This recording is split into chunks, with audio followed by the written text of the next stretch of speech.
Good evening and welcome to the October 28th business meeting of the Rock Hill School Board. Local news media outlets are notified in writing of this agenda on Sunday, October 26th. If you will all please rise and join me for the Pledge of Allegiance, followed by a moment of silence. Allegiance to the flag of the United States of America, and to the republic for which it stands, one nation, under God, indivisible, with liberty and justice for all.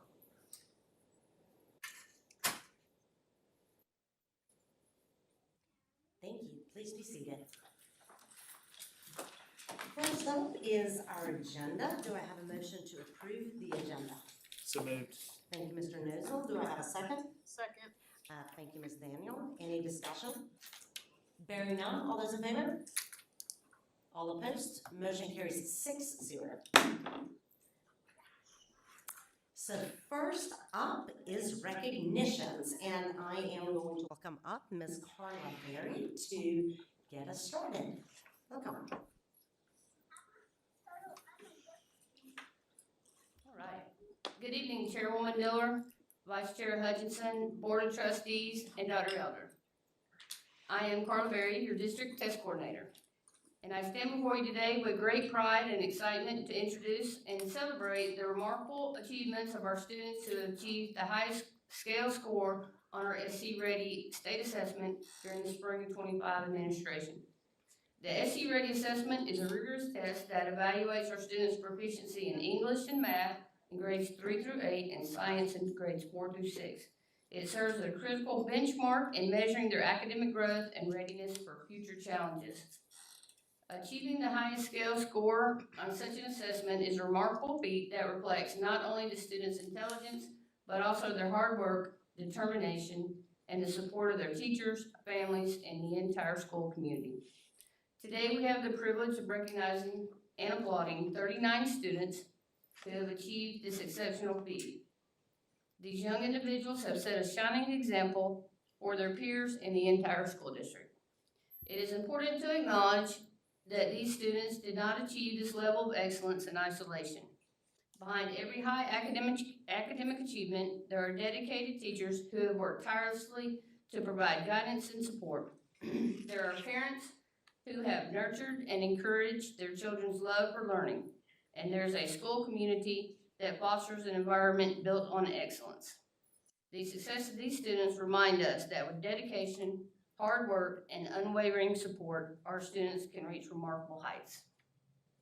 So if there are no questions, the principals are now going to come up and introduce their students. Okay, and we're going to start with Jerry Park.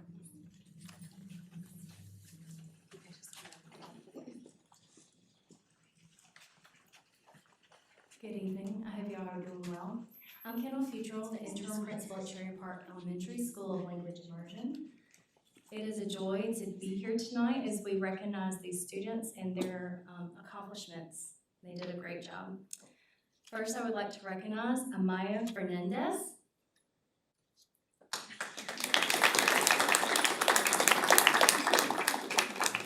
Jax Boone.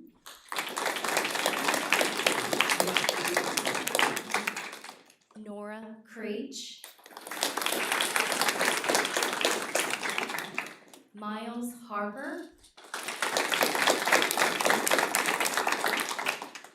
Brielle Davis. Christian Martin. Isaiah Spain. Isabella Sutton. And Jameson Wins. Come over to take a photo, and Dr. Elder, if you want to join us for a picture, we'd love to have you in it. You guys want to come over to the photo wall? Yeah, that'd be great.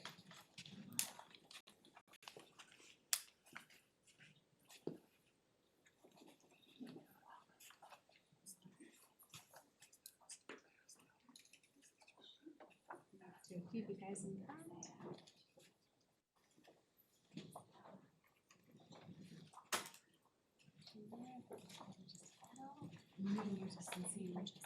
Perfect. Good looking group. All right. I got everyone's faces. All right. 1, 2, 3. 3, 2, 1. 1, 2, 3. Awesome, guys. Congratulations.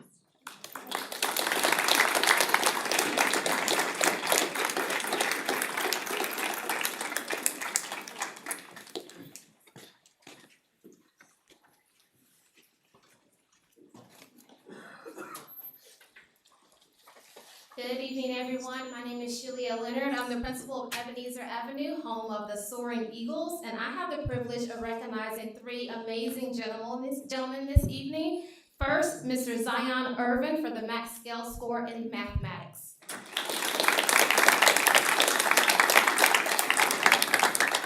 Mr. Emmett Hare, max scale score in mathematics. Mr. Mahari Lowry, max scale score in ELA.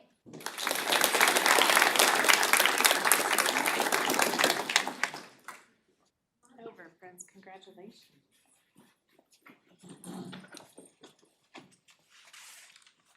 All right, smile. Awesome. Okay. 1, 2, 3. 3, 2, 1. Great job. Thank you.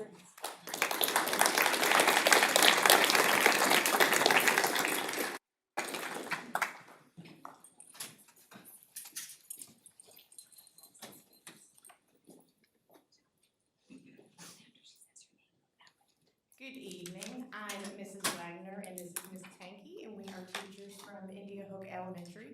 And we are thrilled to present these 2 amazing young ladies with awards for their scores. Miss Elena Lersch received max score in math. And Casey Miracle had a max score in ELA.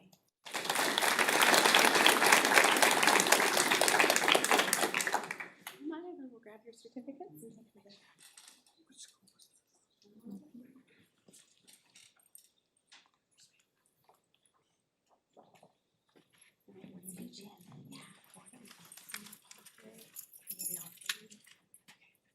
A few. 1, 2, 3. 3, 2, 1. 2, 3. Thank you, guys. Thank you so much.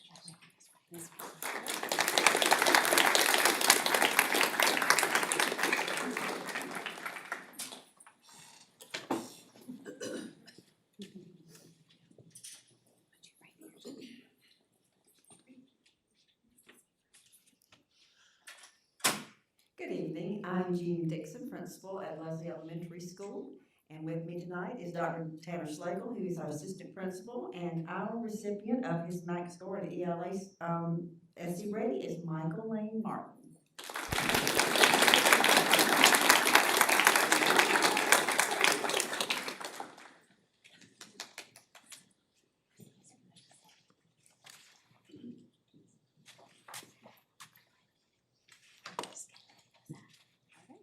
I'll do a few. 1, 2, 3. 3, 2, 1. Oh, thank you.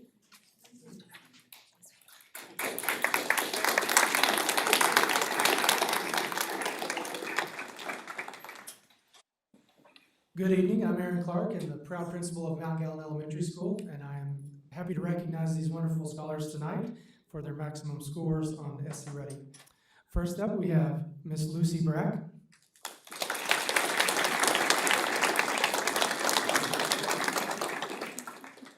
Next up, Miss Addison Cook.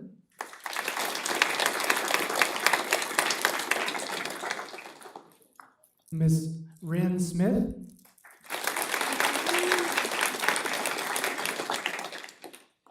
And Miss Sarah Wicks. Congratulations, ladies. Come on over, ladies. We'll get your certificates and take a picture. Good work.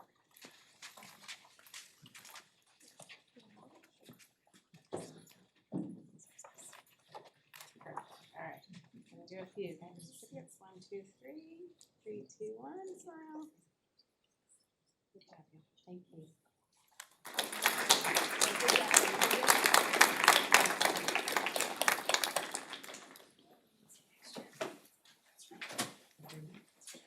Good evening, I'm Leslie Rouse, principal of Northside Elementary School of the Arts, and I am proud to be here tonight to recognize Emmett Ashbaugh. He is a student athlete, a student leader, and one of the wittiest students since he was 5 years old. And as a result of his hard work and amazing parents and teachers, he scored the highest score on both science and ELA. And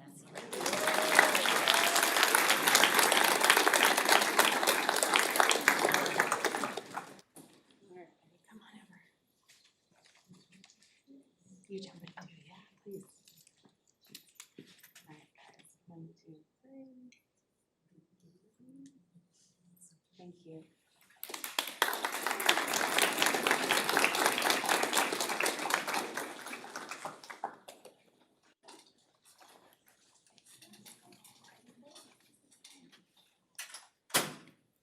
Good evening. My name is Jacob Morey, and I'm the principal at Oakdale Steam Elementary. And I have 3 fine young folks to recognize this evening. And I'm going to start with Lana Simons for receiving a max score in ELA.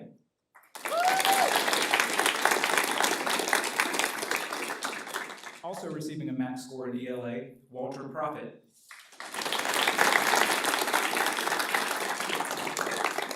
Receiving a max score in science, Camille Young.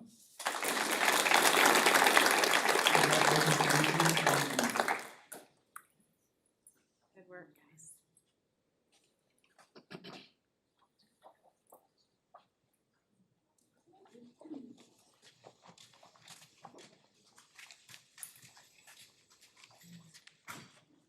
Center up just a little. Get a little closer. Perfect. All right. Take a few. 1, 2, 3. 3, 2, 1. Awesome. Good work.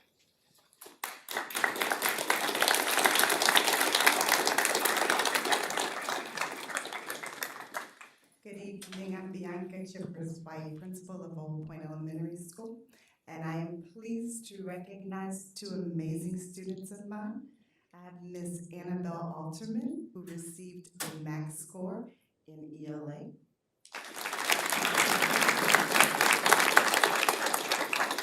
And Miss Delilah Jordan, who received a max score in math.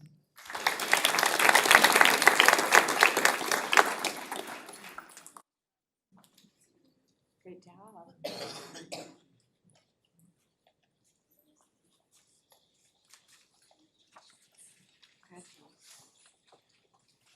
1, 2, 3. 2, 2, 1. 2, 3. Awesome. Congratulations.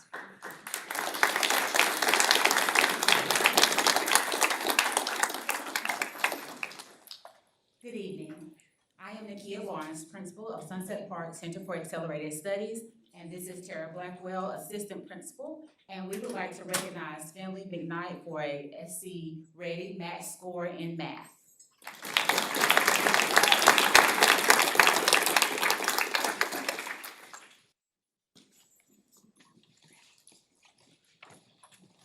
Good job, buddy. 1, 2, 3. 3, 2, 1. Thank you. Good work.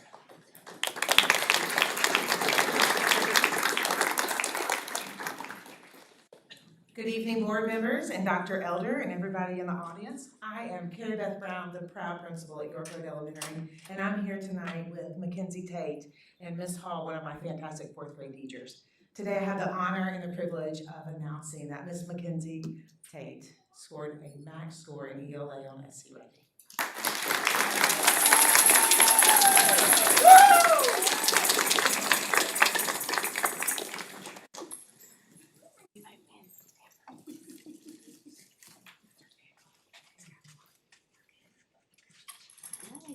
Good work. 1, 2, 3. 3, 2, 1. Good job. Thank you.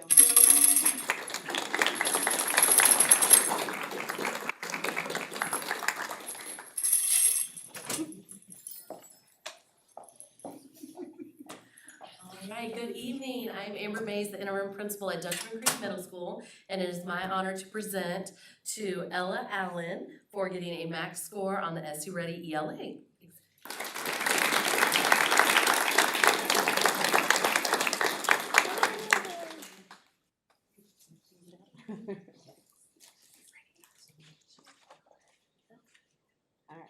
2, 3, 3, 2, 1.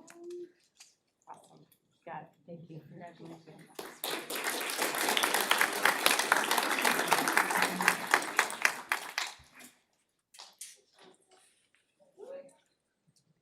Good evening. I'm Kia Frazier, principal at Rawlinson Road Middle, and I'm here tonight to recognize Zoe Dutton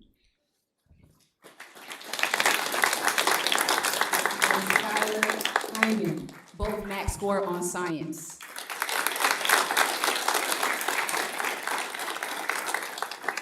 Good job. All right, come on over. We'll take a picture over here too.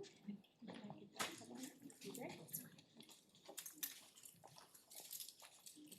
Come on in. Yes, we need everybody. 1, 2, 3. 3, 2, 1. Awesome. Great job, guys. Thank you.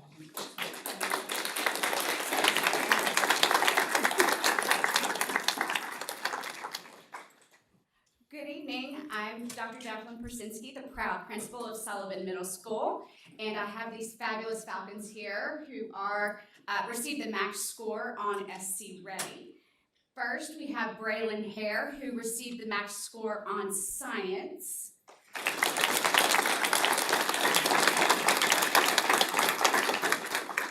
Next, we have Cadence Tripp, who received the max score in ELA.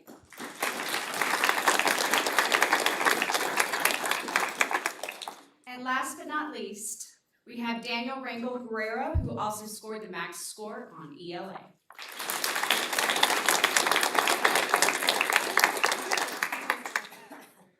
You guys are all kind of clumped up. Let's just face this way for just a second. Mom, Dad, you're right there. Yeah. All right, come on over. Come on over.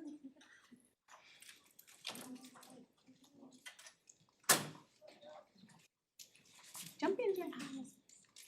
We need everybody. All right, got your signs. 3, 2, 1. 2, 3. Great job. Thank you, guys.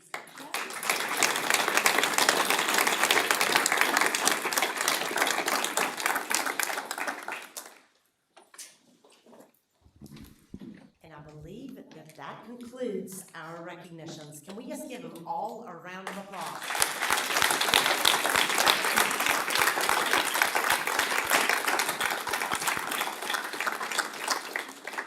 I'm going to take a 30-second break or so. If there are any parents who would like to join their children in the hallway, you're of course welcome to stay for the remainder of the school board meeting. However, this is an opportunity if you would like to join your children.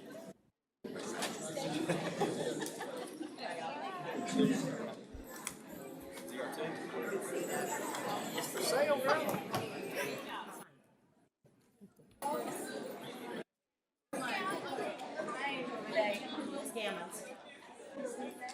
Miss Gammons. How are you?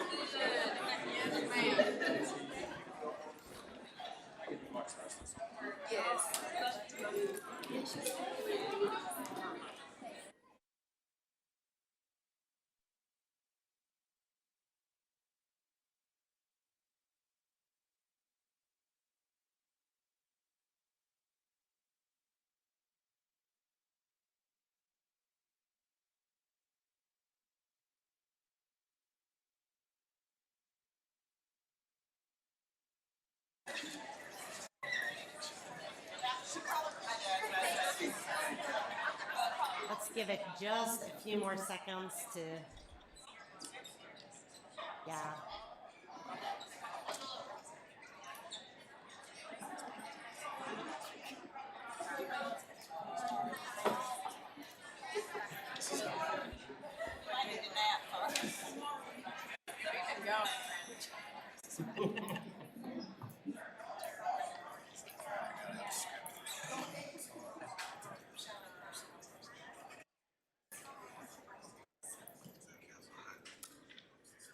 Okay, so next up is citizen participation. I do not believe we have any, correct? followed by the consent action agenda that has the following items on it. It is the minutes from the September 23rd business meeting and from the October 14th modified year-round calendar public hearing, as well as the October 14th business meeting. And it also has some personnel recommendations that the board received in the executive session of the packet. Do I have a motion to approve the consent action agenda? Thank you, Mr. Burns. Do I have a second? Thank you, Ms. Harris. Any discussion? Bearing none, all those in favor? All opposed? Motion carries 7-0.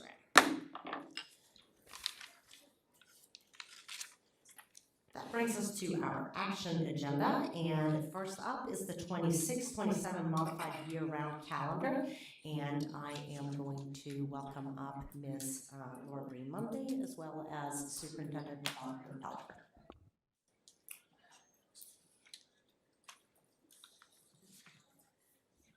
Debating the stool.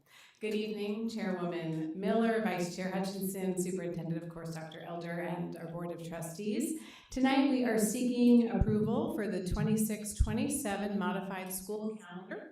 As you'll recall, at our previous board meeting and public hearing 2 weeks ago, we reviewed in great detail the calendar. The development of this modified calendar is guided by both statutory requirements and operational considerations, all of which have been thoroughly reviewed and confirmed. The calendar meets the 180 student days and 190 days, staff days, along with every other important guideline. Now, following some feedback we received largely from teachers, we did make 2 adjustments to the first work week of the start of the school year. The first week back now includes unencumbered days on Tuesday, July 28th and Friday, July 31st. With those changes, the proposed calendar reflects a balanced and compliant and well-considered plan.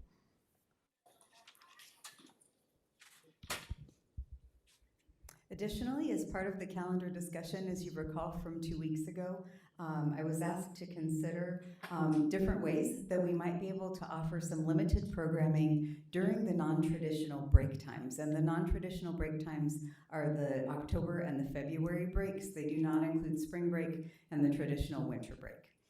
And so as such, I've done a bit of a feasibility study to see what resources that we have available that we could repurpose in some way in a budget neutral manner to provide some limited programming during those non-traditional breaks. So we do have certified staff who are on 200+ day contracts. We have USDA reimbursement is an allowable expense to provide food for limited programming during those weeks. And we also can repurpose some of the summer camp funding sources. Some we are not able to repurpose due to state guidelines, particularly the 3rd grade reading camp. That has to take place during the summer. So we have a program design, just a draft of a program design that would, again, be 3 days per week for 4 hours each week. And the invitation to students would be based on identified academic need. Additionally, concern was expressed that students might be required to attend these non-traditional sessions, and there would not be a requirement. We would not force them, because if their families had other plans, they wouldn't be forced to do so. Rather, they would be invited based on identified academic need. And with that, we welcome discussion and request your approval for the calendar. Do I have any questions from board? Dr. Belton? And then followed by Ms. Hutchinson. Ms. Hutchinson? Thank you, Dr. Elder. Thank you, Ms. Monday. Mrs. Monday.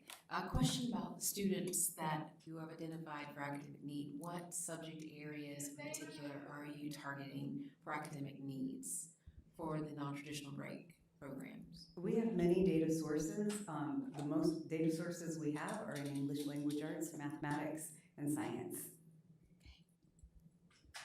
And is that going to be all grade levels or just? To be determined, we need to look at the data to determine which grade levels. There may be grade levels that we need to specifically target with additional support. It'll depend on this spring's data. Okay, thank you. Thank you. Dr. Belton? Oh,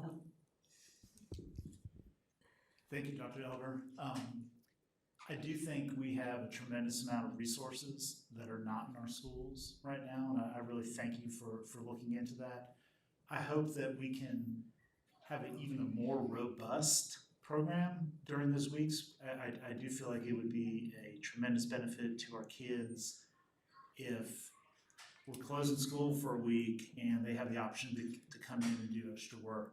And especially, you and I have already talked about this, in our high schools, I hope that we will consider running a very robust test prep program during those weeks because, I think as we all know, at least the parents with high school students, we were off for a week. They came back and they went right into PSAT and SAT testing a few days later, where if we could have been running a test prep all week, that would have been fantastic. My kids were at school, I think Dr. Belton, your kids were at school, and they were doing athletics but not academics. So I think with this program and using the resources that we have, I think we can really do some great things moving forward. Thank you. The children at the elementary and middle school level who are identified with academic need, will there be transportation options for those children? So as of this evening, I'm presenting budget neutral options. That would be a conversation to go not with the calendar, but rather in budget season. So for this evening, I wanted to just provide budget neutral options to just convey that stewardship of public resources. Can you kind of define for me what does budget neutral mean? So that means within existing resources that we have not allocated to this purpose. These are resources that we can repurpose to provide programming. Thank you. Are there any other questions from board members? Yes, Vice Chair Hutchinson. Mr. Nosel mentioned athletics. That actually prompted another question.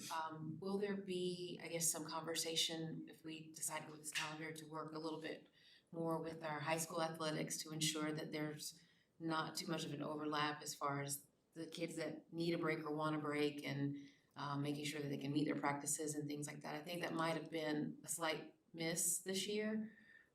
We had a lot of kids that were still at school practicing and they didn't get to take that break. Will there be more, I guess, conversation with our athletic directors at our various schools? Certainly I can commit to conversation. I don't want to commit for every coach. And that discussion hasn't come up yet until right now, so we'll put it under consideration. I'll put that out in the atmosphere. Thank you, Dr. Elder.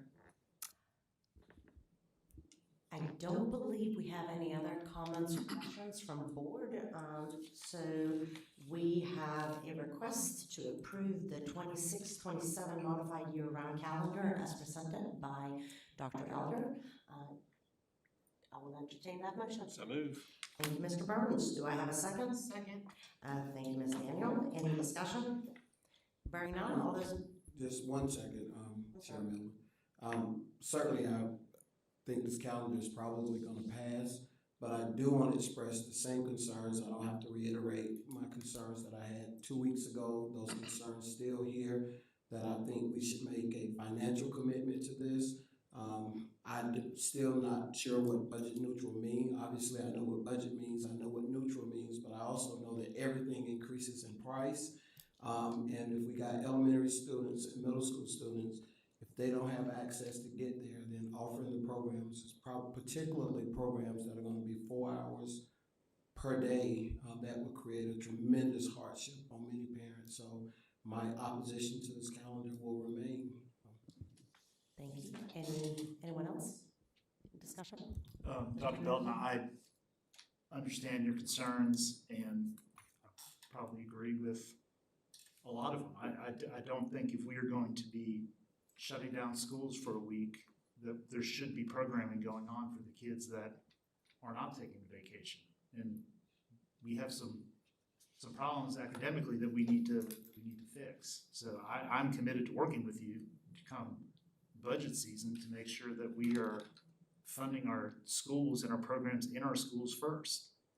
And I think that, and I understand your concern with transportation. I think, there should be ways that we can look at during budget season. So I will work with you on that to make that happen. Thank you, Ms.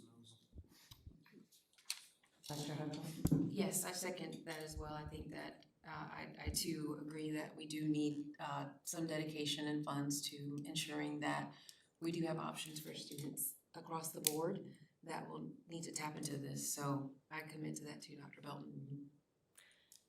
And I will, I guess, chime in as well and say that I agree with the previous speakers that this needs to be a focus for the conversation for the budget season as well. Anyone else? If not, the question stands with a motion made by Mr. Burns and a second from Ms. Daniel to approve the calendar. If that concludes the discussion, all those in favor? All opposed? Motion carries 6-1. Thank you. Thank you.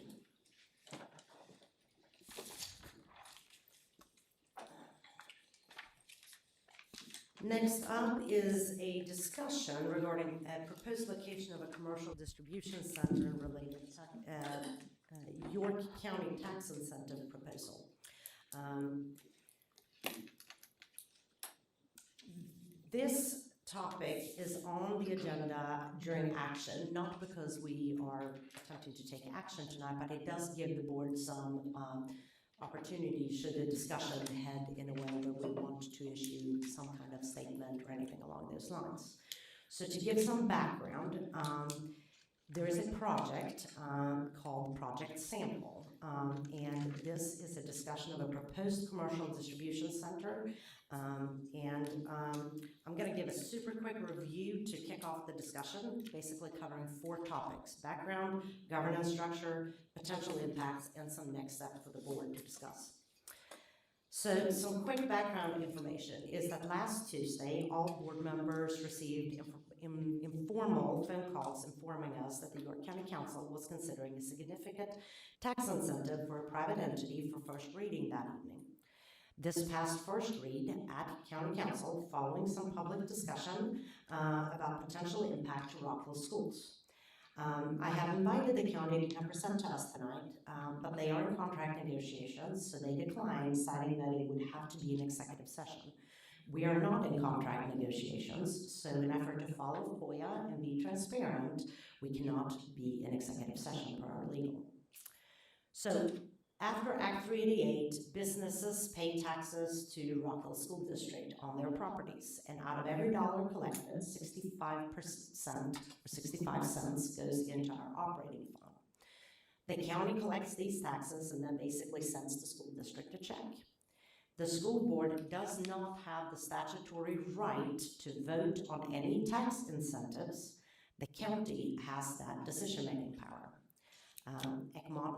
Economic development is part of their fundamental mission. Ours is to educate kids. So we know that Project Sample has been extensively covered in the media, but the county has not publicly verified any of the details that people may have seen covered in the media.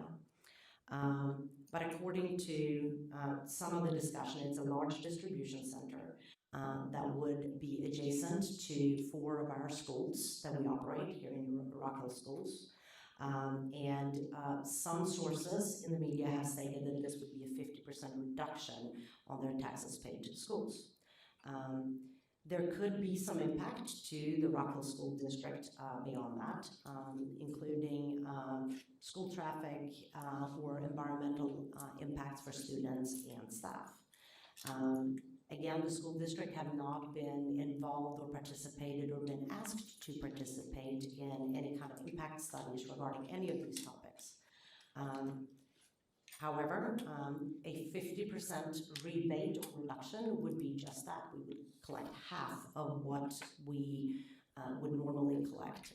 At this point, that would be obviously more than we're collecting on this property at this point. So the timeline is that the county has to pass any kind of tax incentive with 3 official readings. It has passed for first read, which leaves 2 more reads.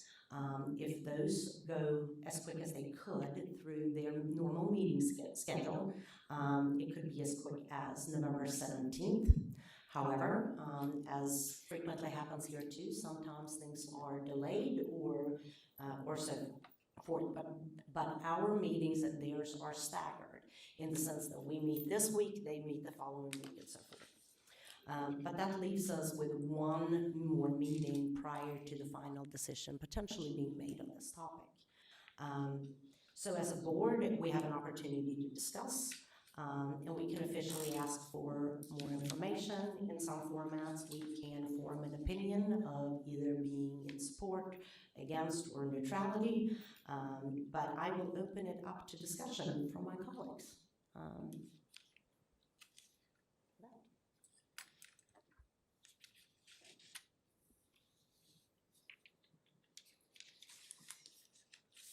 If anyone has to, Ms. Vice Chair? Yes? Again, we don't have all of the information in front of us. It would be great if we had, more information so that we could make a more sound opinion on this potential project. I would ask that perhaps as a board, we could request more information to be presented to us so that we can formulate a healthy dialogue and a healthy opinion before the November 17th vote. Mr. Barnes? Madam Chair, has anyone from the county or Sample A business contacted you or Dr. Elder? Not formally, no. We've gotten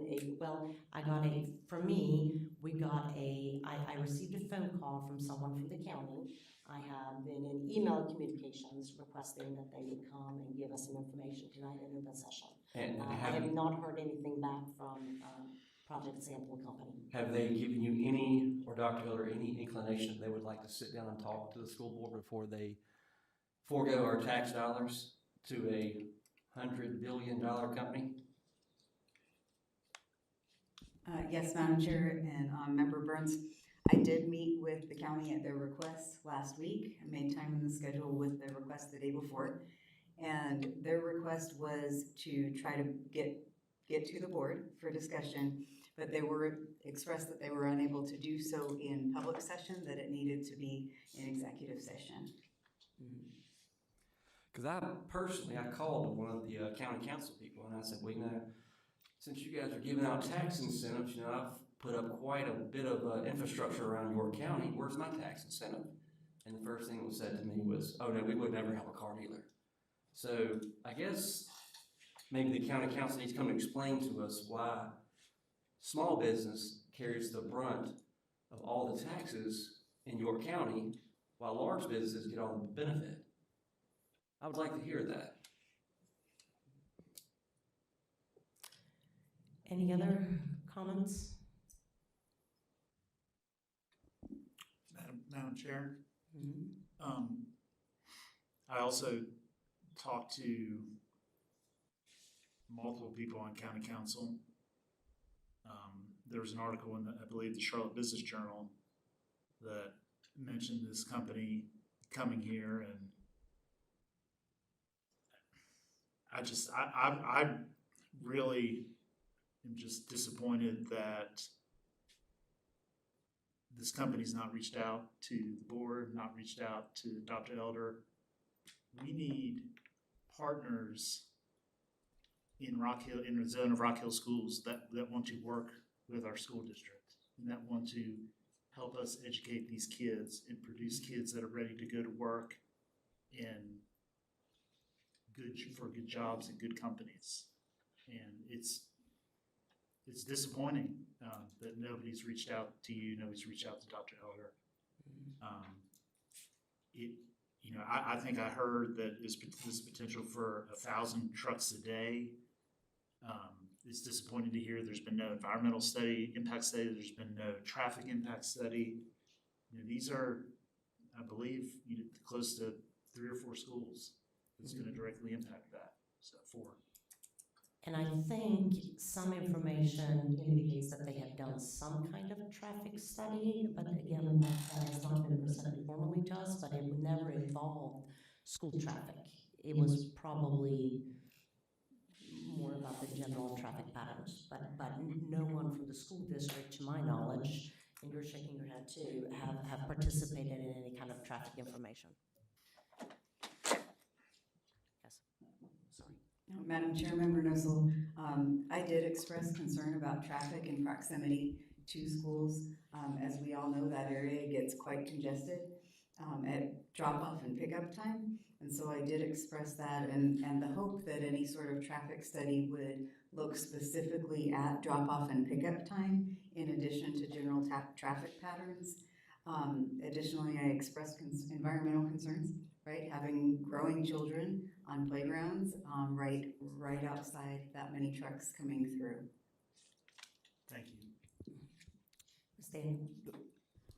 To build off what Pete said, I realize I may have my head in the clouds or some rose-colored glasses on, but I really wish that corporations would come to town and invest in their school district and community. And educators and administrators are tired of our money being siphoned away and still being held accountable, still having mandates in place, but the funding not there for us to do what we're asked to do. So I think our city and our county should seek corporations that are willing to invest in the future and the workforce that we will put out as Rock Hill Schools.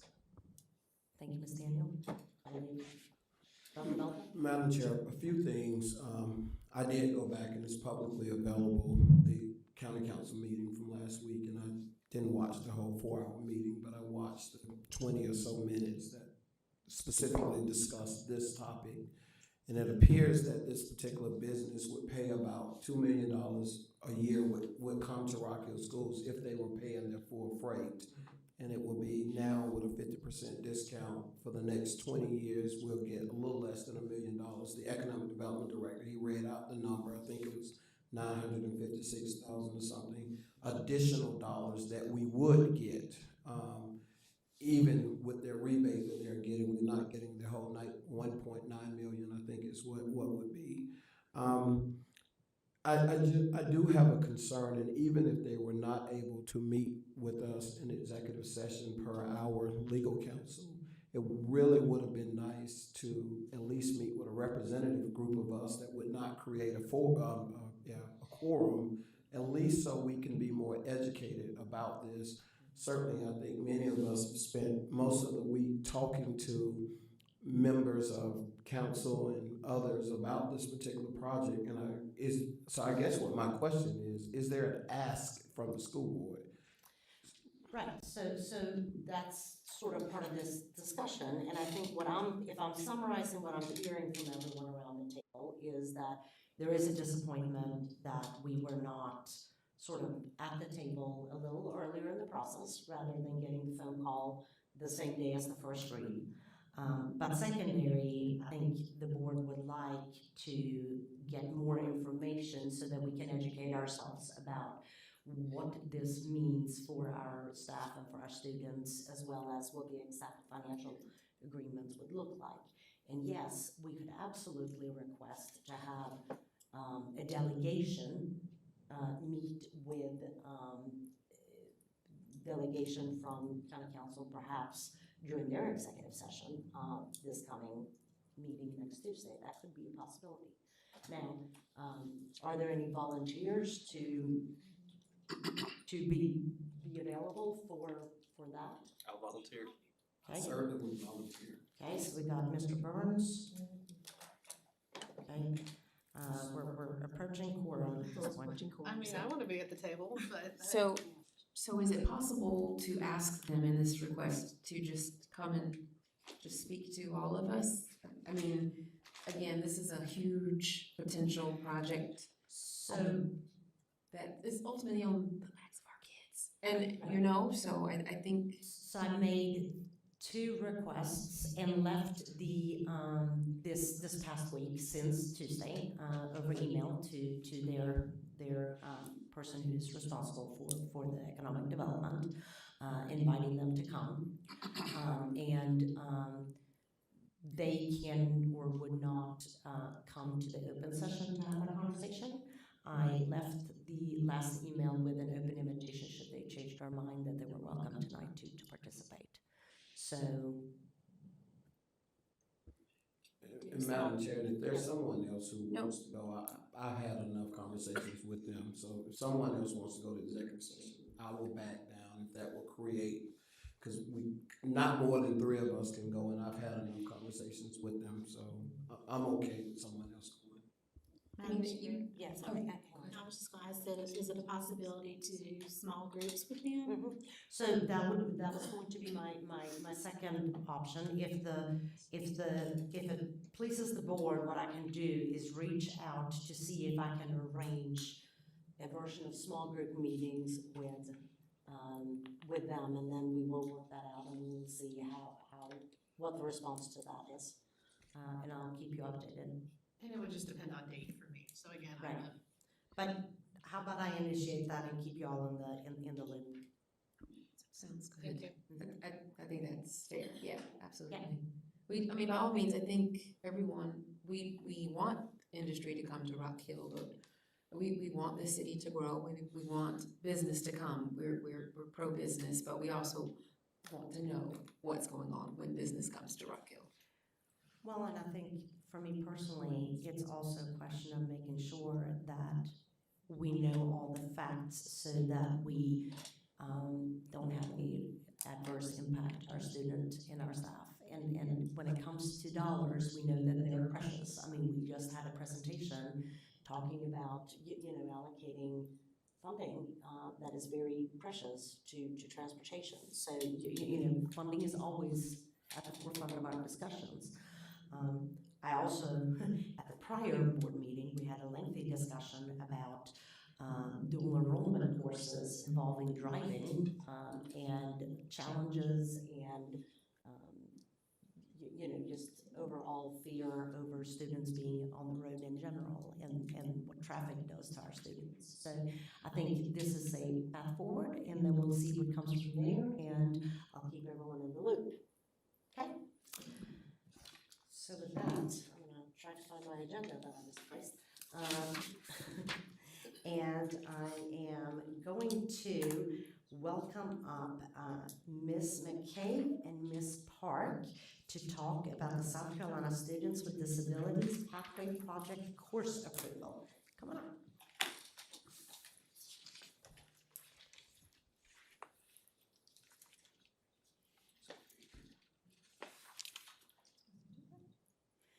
Good evening, Madam Chairperson, Vice Chairperson Hutchinson, members of the board, and Dr. Elder.